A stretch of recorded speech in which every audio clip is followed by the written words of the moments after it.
Dugan may kasugod ning hard start. Wag ko lang itong... Okay, nag-hard start na.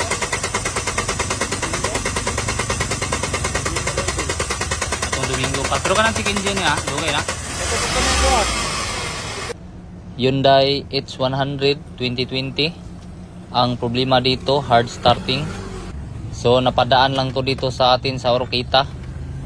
Kaya ayan, sinubukan kong paandarin dito. Sobrang hard start talaga, mahirap siyang paandarin. Ang gagawin lang natin dito ay magbibigay lang tayo ng partial diagnose kung ano ba yung posibleng dahilan bakit hard starting to.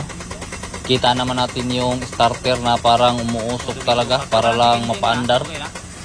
Ayan, so umandar na rin. So ang ginawa ko lang muna dito, ginamitan ko lang muna ng lug nut, dala ibot yung hose ng return.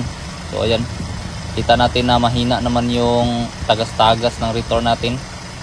So binalik ko lang muna at dito tayo sa injector number 2.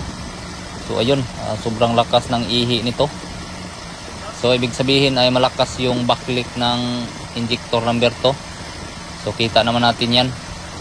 Dito naman tayo sa injector number 3. Tinanggal ko lang muna yung mga hose dito. So ayan, ginamitan natin ng maraming lug nut dala ibot.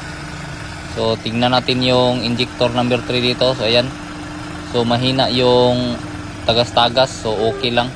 Pero yung injector number 4, kita natin sobrang lakas ng tagas. So ngayon ang gagawin natin ay patayin muna natin yung engine. Tapos i-start natin ulit. Observe ninyo yung return ng injector. So nag-cranking pa lang tayo ay sobrang lakas na nung return. So nag-backlick na siya. So yan, tingnan niyo, nakaka-start pa lang natin. So sumirit-sirit na.